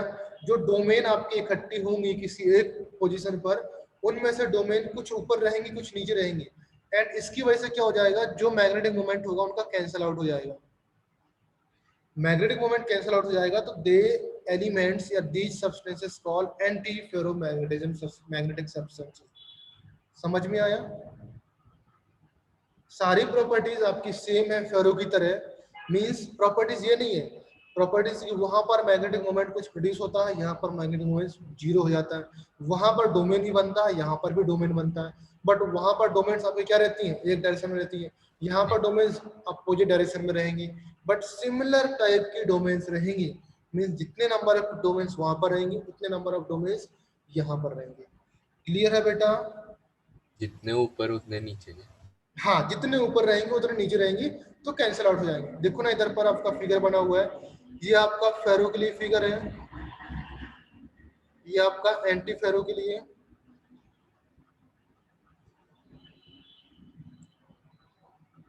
ये आपका फेरी के लिए। यहाँ पर देखो एक ऊपर है एक नीचे है, फिर से ऊपर फिर से नीचे, फिर से ऊपर फिर से नीचे, बट यहाँ पर देखो सारे ऊपर ही है ना। हाँ क्लियर है ना? ना नीचे वाला फेरी मैग्नेटिज्म क्या होता है, इस केस में क्या होते हैं, जो आपकी डोमेन्स तो आपकी जनरेट होती है बट रैंडमाइज होती है डोमेन्स, कुछ ऊपर होती है कुछ नीचे होती है, रैंडम नंबर होता है, कुछ फिक्स नहीं है। यहाँ पर क्या होता है बेटा, एंटी पैरेलल होते हैं, लाइक कुछ टू ऊपर से हैं, यहाँ पर टू जो डोमेन्स है आपके ऊपर है और एक आपका नीचे है, फिर से टू ऊपर चला गया एक आपका नीचे, रैंडम नंबर है। मीन्स क्या होता है बेटा, यहाँ पर जो मैग्नेटिक मोमेंट है नॉट जीरो, ये जीरो नहीं होना चाहिए। समझे all of you? Yes sir. Point clear हुआ? ये जो 5 प्रॉपर्टीज है ये आपको पढ़ना पड़ेगा बेटा। नेक्स्ट टेक्स्ट में आपका जब आपका एग्जाम होने वाला है, नेक्स्ट एग्जाम आएगा उसमें आपका ये प्रॉपर्टीज आएंगी ही आएंगी, यहाँ से क्वेश्चन दूंगा ही मैं दूंगा, पक्का देने वाला हूँ। ओके, तो आपको पढ़ लेना है। क्लियर है? नाउ अभी मुझे बताओ, आपका आज तो प्रैक्टिस तो हो नहीं पाया, मैं फिर भी ओपन करता हूँ, कुछ 2-4 क्वेश्चन सॉल्व करेंगे हम लोग।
ऑल ऑफ यू स्क्रीन दिख रहा है आपको? स्क्रीन दिख रहा है ना बेटा?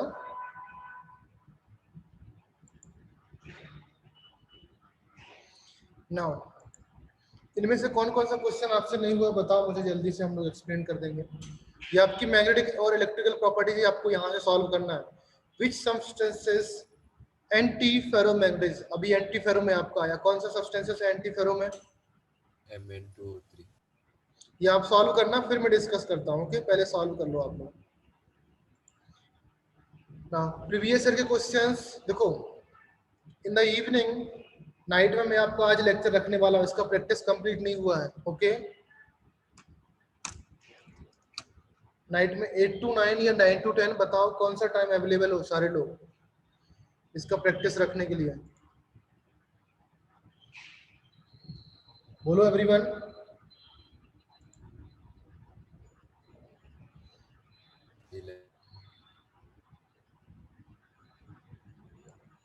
या फिर बताओ प्रैक्टिस का जरूरत नहीं है, सॉल्व कर लो। एवरीवन कैमरा ऑन करो।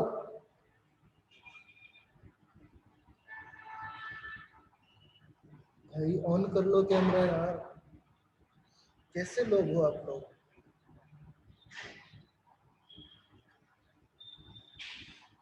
रात में प्रैक्टिस रखने में कोई प्रॉब्लम तो नहीं है, 8 to 9 या 9 to 10 में एनी प्रॉब्लम? ओके, कोई प्रॉब्लम तो नहीं है। 8 to 9 या 9 to 10 में आपका प्रैक्टिस रखने वाला हूँ। ओके, मैं आप ग्रुप पे डाल दूंगा टाइम टेबल, तब तक आपको सीट सॉल्व करना। सीट सॉल्व किया आप लोगों ने? ऑनेस्टली बताओ, सीट सॉल्व किया समरजीत? विश्वराज सीट सॉल्व किया? अरे प्रीवियस रहेगा है। क्या प्रीवियस रहेगा? प्रीवियस ईयर सॉल्व किए नहीं किए? नहीं, प्रीवियस ईयर ही करना है बेटा, नहीं तो आप एग्जाम में नहीं कर पाओगे। मेरा most of the question previous year से आने वाला है, पहले से आप लोगों को हिंट दिया हूँ मैं, तो वो तो सॉल्व कर लो। मतलब इस सीट से आने वाला है क्या सर? सीट से नहीं आने वाला, प्रीवियस ईयर क्वेश्चन हर टाइम सीट से नहीं देने वाला मैं। हाइड्रोजन में दिया था सीट से, हर टाइम नहीं देने वाला। हाँ, सीट से हो सकता है मे भी क्वेश्चन 1 or 2 क्वेश्चन रिपीट हो जाए, बिकॉज प्रीवियस ईयर के क्वेश्चन है, या तो मैं उसमें नंबर चेंज करूंगा या उसमें कुछ लैंग्वेज चेंज करूंगा, बट फॉर्मेट पूरा आपका प्रीवियस ईयर जैसा ही रहने वाला है। जैसे ये क्वेश्चन प्रीवियस ईयर में है, सेम टू सेम क्वेश्चन आने वाले हैं। आप लोग सॉल्व कर लो इनको। आज मैं फिर से टाइम दे रहा हूँ, इवनिंग में मैं डिस्कस करता हूँ, रात में हम लोग डिस्कस करते हैं। ओके, जितने लोग सॉल्व करेंगे ज्वाइन करो, फिर बाद में सीट डिस्कस करने का मैं लेक्चर नहीं लूंगा। ओके, सर ऑर्गेनिक भी आएगा? क्या ऑर्गेनिक भी आएगा? तुम्हारा ऑर्गेनिक स्टार्ट हुआ क्या? नहीं, तो दिया है उधर नोमेनक्लेचर क्या है उसमें? पोर्शन में दिया है। क्वेश्चन में दिया है। तुम्हारे पोर्शन में दिया है, तो मैं भी कुछ स्टार्ट कर दें सर? सर फिर तीन टॉपिक्स। कौन कौन सा 3 टॉपिक्स? एक ऑर्गेनिक है, ये आयनिक भी है। हाँ, कोई नहीं, इतना तो चलता है यार। अभी जब पूरा सिलेबस एक साथ कंबाइन करके, अभी पता है हम लोग प्लान कर रहे हैं अप्रैल के बाद क्यूमुलेटिव टेस्ट लेंगे आपको। जो लॉकडाउन में चैप्टर्स कंप्लीट किए ना, फ्रॉम मोल कॉन्सेप्ट से लेकर के लास्ट के एक बार में 5 चैप्टर्स आएंगे आपके। मोल कॉन्सेप्ट है, chemical bonding, fluidic properties, gases state, सारे 5 चैप्टर्स आएंगे एक टेस्ट में। फिर नेक्स्ट टेस्ट में नेक्स्ट 5 आएंगे, फिर थर्ड टेस्ट होगा, उसमें सारे 10 चैप्टर कंबाइंड आएंगे। तो आपको हैबिट डालना पड़ेगा ना पढ़ने के लिए।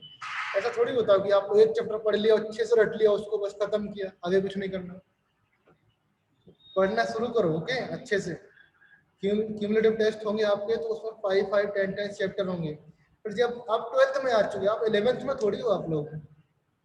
12th का पोर्शन खत्म होने लगा, 12th का पोर्शन स्टार्ट हो गया। सॉलिड स्टेट आपका 12th का चैप्टर था, खत्म हो चुका है।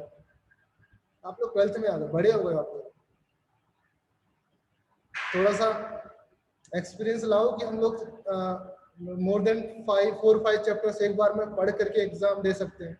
इस तरीके से कुछ करो ना, कब तक चलेगा? बाकी के सब्जेक्ट्स का भी साथ में आएगा। क्या क्या? बाकी के सब्जेक्ट्स का भी।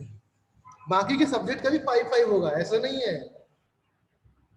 फिजिक्स भी 5, केमिस्ट्री 5, मैथ्स भी 5, ऐसा नहीं कि सिर्फ केमिस्ट्री 5 आएगा। तो बाकी सब्जेक्ट भी कंबाइंड रहेंगे। क्यूमुलेटिव टेस्ट होते हैं, इससे पहले हम लोग क्यूमुलेटिव टेस्ट लेते रहे, बिकॉज आपका ऑनलाइन था इसलिए हमने नहीं लिया। क्यूमुलेटिव टेस्ट आपके होंगे, डेफिनेटली होंगे।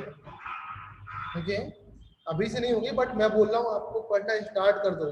मे भी आपका मई में स्टार्ट करेंगे हम लोग, अप्रैल के बाद स्टार्ट करेंगे। तो पढ़ना स्टार्ट करो। ओके, तो आज ये सीट सॉल्व करो, सीट 1 और सीट 2 सॉल्व करो आप लोग। Okay all of you. एनवस्थी जिसने सॉल्व किया, एनवस्थी का डाउट भी साइड में रख लेना कि सर ये क्वेश्चन नंबर है, मेरे को फोटो सेंड कर देना, मेरे पास नहीं है एनवस्थी, फोटो सेंड कर देना, स्क्रीन पे दिखा के हम लोग डिस्कस कर लेंगे। क्लियर है? जिसने एनवस्टी सॉल्व किया, बट ये सीट तो आपको सॉल्व करना ही करना है। सीट सॉल्व करो, उसके बाद एनवस्टी सॉल्व करना। क्लियर है? इवनिंग में हम लोग डिस्कस करते हैं। अगर फिर भी कुछ कंसेप्ट में कुछ प्रॉब्लम है throughout the solid state, lecture time जब आपका प्रैक्टिस होगा उस टाइम बताना, हम लोग वो डिस्कस कर लेंगे कौन सा फिगर है प्रॉब्लम है। मैं भी फिगर इधर से लेक्चर लूंगा तो मेरे पास सैंपल्स रखे हुए, सैंपल दिखा दूंगा मैं आपको। ओके, फिलहाल तो अभी तो जरूरत नहीं है, ऑनलाइन है तो गूगल से निकाल के आपको दिखा सकता हूँ। ओके ना? लेक्चर अभी स्टॉप कर रहा हूँ। ओके, 10 मिनट पहले स्टॉप कर रहा हूँ। थोड़ा सा एंजॉय कर लो, फ्रेश फ्रेश हो लो, थोड़ा सा नींद में हो सारे लोग, मुंह धो लो। ओके, चलो बाय एवरीवन, बाय बाय। कुछ डाउट है तो बताओ, मैं रुका हूँ अभी। ओके, इनकेस डाउट है तो बताओ, otherwise you can leave now. Harshada, कुछ प्रॉब्लम है क्या? No, sir. ओके, पूर्वा, सर एक बार वो कोऑर्डिनेशन नंबर का बता। Coordination number, coordination number means जितने एटम्स आपके टच कर रहे होते हैं, डिपेंड करता है कि किस एटम के रिस्पेक्ट में आप निकाल रहे हो, किस एटम के रिस्पेक्ट में निकाल रहे हो, वो आपका कोऑर्डिनेशन नंबर होगा। लाइक आपका बीसीसी है, 1 सेकंड वेट करना, मैं लेके आता हूँ सैंपल। ओके,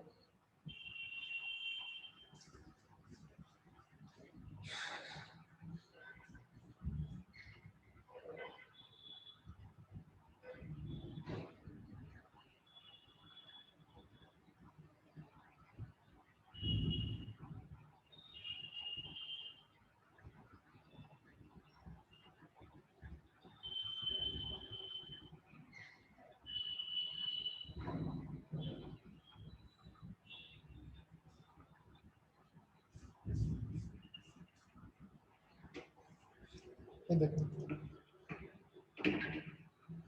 लाइक आपका ये दिख रहा है ना फिगर, इस फिगर में देखो आपका ये जो एटम्स है आपके, मैंने बताया ना बीसीसी में कौन सा एटम्स कब टच कर रहा होगा। जहां पर बीसीसी हेडिंग लिखा है वहां पर एक एटम्स लिखा होगा कि this atoms touch each corner atom. तो ये एटम्स आपका जो आपका कॉर्नर मिडिल सेंटर का एटम्स है, ये एटम्स इसको भी टच कर रहा है, ये एटम्स इसको भी टच कर रहा है, ये एटम्स इसको भी। तो इस केस में कोऑर्डिनेशन नंबर आपका इसका 8 कोऑर्डिनेशन नंबर होगा। समझ में आया? अगर सिमिलर केस हम देखेंगे, इसके लिए भी देखते हैं, इसके लिए देखते हैं, तो ये एटम्स इसको टच कर रहा है, ये एटम्स आपका लेट्स से ये वाला एटम्स इसको टच कर रहा है, इसको यस सर। करेगा ना। एंड ये एटम्स एक साइड में क्यूब होगा तो उसके सेंटर के एटम्स को टच करेगा। Yes sir. इस साइड में होगा एक क्यूब तो उसको टच करेगा, हाँ इस साइड में होगा तो उसको टच करेगा हाँ। सेंटर। ओके, तो 4 सेंटर को टच कर रहा है, इसको टच नहीं कर रहा है, मैंने नहीं बोला इसको टच करने के लिए, ये इसको टच नहीं कर रहा है, ये इसको टच नहीं कर रहा है। तो ये 4 सेंटर वाले जो एटम्स हैं उनको टच कर रहा है, तो इसके 4 ऊपर होंगे, एक इसके ऊपर होगा, एक इसके ऊपर होगा, तो इसका भी कोऑर्डिनेशन नंबर 8 है। तो बीसीसी के केस में कोऑर्डिनेशन नंबर 8 आया। क्लियर है ना? कि आपका जेई में क्वेश्चन आया था। सेम केस में आपका एफसीसी के केस में देखो, एफसीसी के केस में कोऑर्डिनेशन नंबर आपको इस तरीके से देखना है, ये एटम्स दिख रहा है ना, ये एटम्स ये आपके 1 1 2 3 4 5 और 6, ये दिख रहा है ना। Yes sir. ये आपका कॉर्नर है 1, देखो अभी दिख रहा होगा। एक आपका ये 1 है, ये 1 है, ये 2, ये 3, ये 4, ये 5 और ये वाला 6। ये एटम्स इस 6 एटम्स को टच कर रहा है, यस सर। कर रहा है ना। और ये इसके नीचे भी एक 6 लेयर होगी। इस केस में इसका कोऑर्डिनेशन नंबर क्या हो जाएगा? 12 हो जाएगा। 1 सेकंड, एक मेरे पास फिगर है, मैं दिखाता हूँ आपको, फिगर अच्छे से समझ में आ जाएगा।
स्क्रीन दिख रहा है अभी?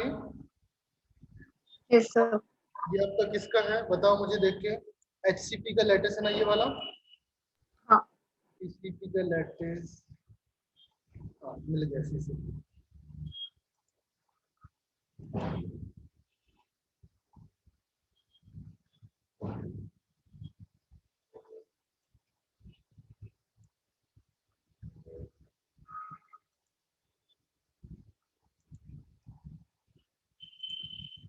इस तरीके से दिख रहा है अभी CCP।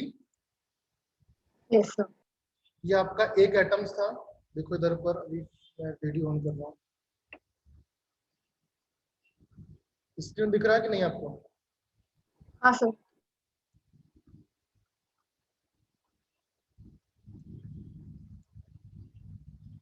ये जो एटम्स हैं, अभी देखो इस तरीके से रखा मैंने एटम्स, ये देखो साइड का एटम्स दिख रहा है ना, इस तरीके से कर सकते हैं हम लोग।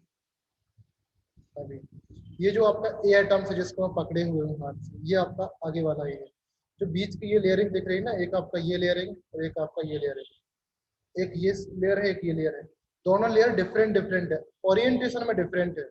ओरिएंटेशन यहाँ पर देखो स्क्रीन पर दिख रहा होगा आपको, 1 2 3, फिर 1 2 फिर 1 है, यहाँ पर 1 है 2 3 है फिर 1 2 3 है, इस तरीके से ओरिएंटेशन में डिफरेंट है। ओके, तो जो आपका ए एटम्स है वो इन 6 एटम्स को टच कर रहा होगा। ओके, एंड सिमिलरली आपका जो आगे वाले 6 एटम को टच करेगा। क्लियर है ना? तो इस केस में इसका कोऑर्डिनेशन नंबर आपको क्या हो जाएगा? ईच, ये लिखा ना आपका ABC ABC, hence the coordination number of each atom is 12. okay, and the number of atoms per unit cell is 4. Number of atoms तो आपको पता है, पर यूनिट सेल में आपके 4 होते हैं। क्लियर है ना? Yes sir. इस तरीके से अरेंजमेंट होता है, कोऑर्डिनेशन नंबर इस तरीके से आप फाइंड कर सकते हो। ओके, एक फिगर और है, वेट मैं दिखाता हूँ उसको भी, अगर वो समझ में आ जाए तो। आई थिंक ये क्लियर हो गया होगा।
ये दिख रहा है comparison of various type of HCP and FCC, दिख रहा है ना।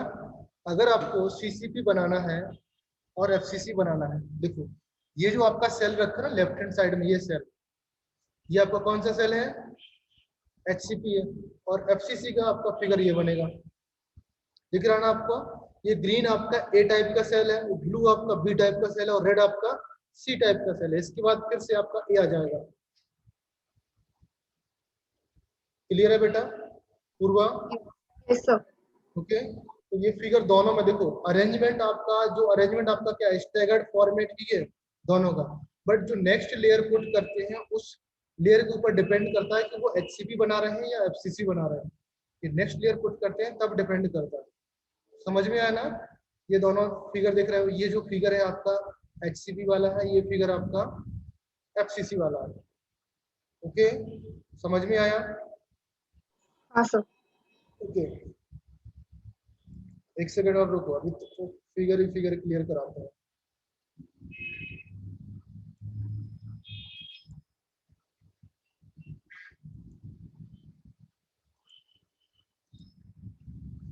ये लेयर दिख रही है आप लोगों को एचसीपी वाला, यस सर।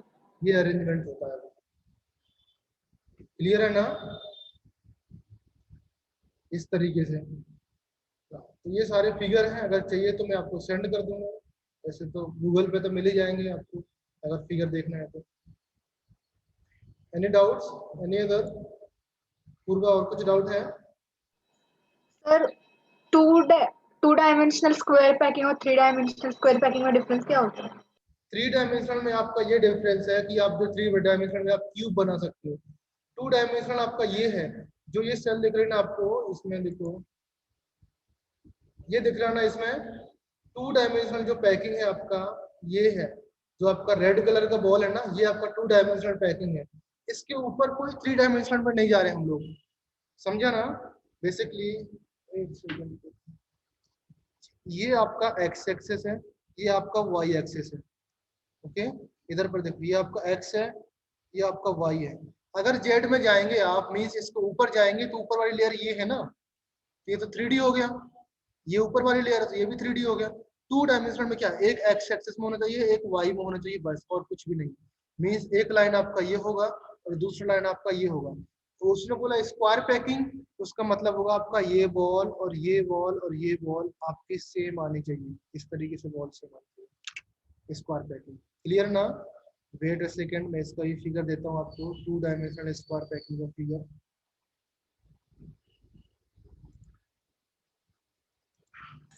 कौन से रेफरेंस है सर ये? क्या क्या? कौन से रेफरेंस है? समझ नहीं आया क्या बोल रहा है? कौन सी रेफरेंस बुक है? ये कौन सी रेफरेंस बुक है? रेफरेंस बुक का तो हाँ। पता नहीं यार, मेरा पीडीएफ है, एक कोचिंग का था मेरा, जहाँ से पढ़ा था उधर का है।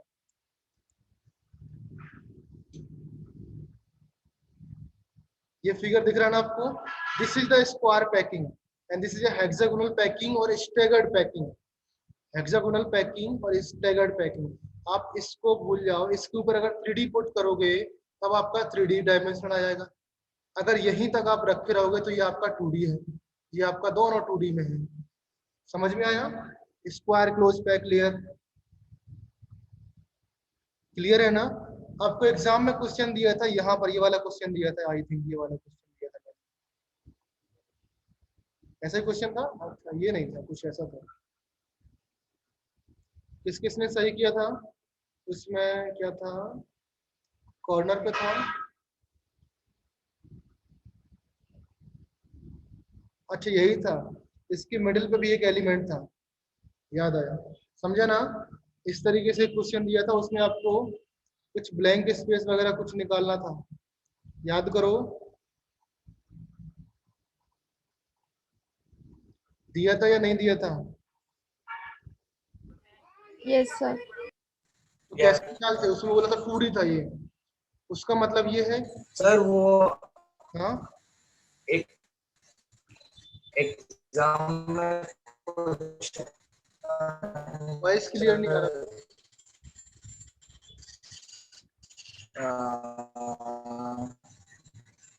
एक 84% कुछ तो था। मेरे को तुम सेंड करना बेटा, ओके शिव प्रसाद, क्वेश्चन सेंड करना, ओके। अभी क्वेश्चन मुझे, अगर रुको मैं ओपन करता हूँ, अगर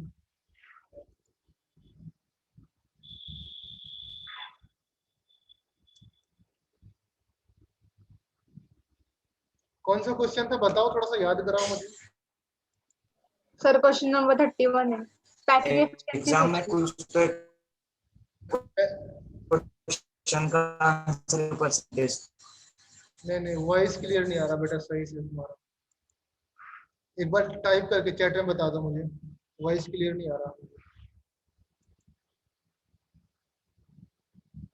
question number 31।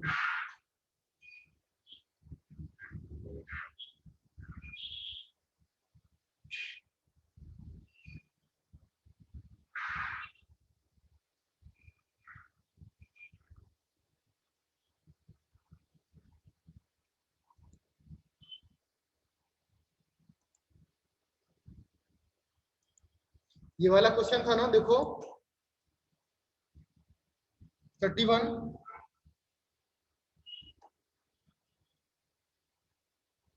Packing efficiency of 2 dimensional square unit cell, यही क्वेश्चन था ना all of you. Yes sir. Yes, sir. क्या प्रॉब्लम थी? 2D था, 2D था, मैंने बताया ना 2D है। तो फर्स्ट ऑफ ऑल 2D में आपका एक 2D फिगर बना हुआ है जो आपका बोर्ड पे ड्रॉ करते हैं हम लोग। जस्ट लाइक मैंने भी ये तो क्लास में भी डिस्कस किया हुआ है बेटा। मैंने बोला था कि जैसे आपने बचपन में क्वेश्चन सॉल्व किए होंगे कि एक क्या बोलते हैं, हॉर्स आपका किसी जगह पे बांध दिया जाता है, वो कितना एरिया खाए, घास खाएगा आपका, इस तरीके से क्वेश्चन बनाए होंगे आपने। तो क्या करना था बेसिकली, यहाँ पर आपको 2D बना हुआ है, तो ये पोर्शन कितना है कॉर्नर पर 1/4 और 1/8, 1/4। 1/4 होगा। एक कॉर्नर का 1/4, दूसरे कॉर्नर का 1/4। अभी 2D है, इसका मतलब ये आपके स्क्वायर नहीं है, ये आपके सर्किल है, समझे शिव प्रसाद? जेई का क्वेश्चन है ये, प्रीवियस ईयर। 2D बना हुआ है, इसका मतलब ये आपका सर्किल है, ओके। ये भी आपका सर्किल है, ये भी आपका सर्किल है। तो आपके 1/4, मैंने यहाँ पर देखो ना, यहाँ पर लिखा ना वही 1/4 इंटू 4 प्लस 1, तो आपके कितने सर्किल हो गए total inside the cube? 4 circle हुए। तो यहाँ पर देखो 4 सर्किल नहीं, 2 सर्किल हुए। तो 2 सर्किल का एरिया लिया मैंने, यहाँ पर देखो 2πr²।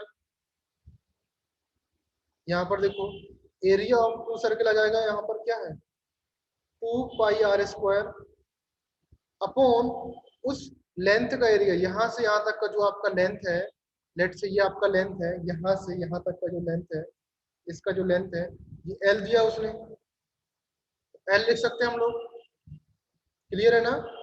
अपॉन L², एरिया ही निकालेंगे ना अभी हम, एरिया से निकालेंगे L²। अभी R और L में आप रिलेशन जानते हो, डिपेंडिंग ऑन द फिगर। देखो R और L में रिलेशन, L इक्वल टू क्या है, R equal to 2R. 2R किधर है बेटा? 2R दिख रहा है क्या आपको? जो स्क्रीन पर फिगर है उसको बताओ, जो एग्जाम में दिया था।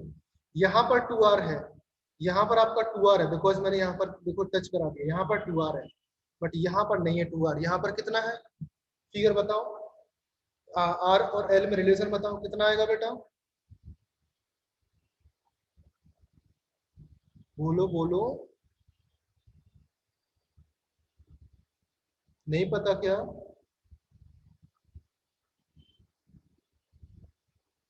अरे बेटा diagonal, 4R is equals to root. यहाँ से यहाँ तक का डायगोनल देखो ना, ये डायगोनल नहीं समझ में आ रहा है, इसका R और इसका R 2R हो जाएगा ना? हाँ सर यही क्वेश्चन।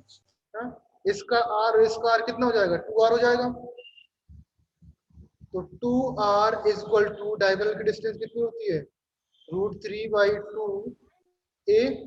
ए यहाँ पर क्या है आपका L है, L है ना?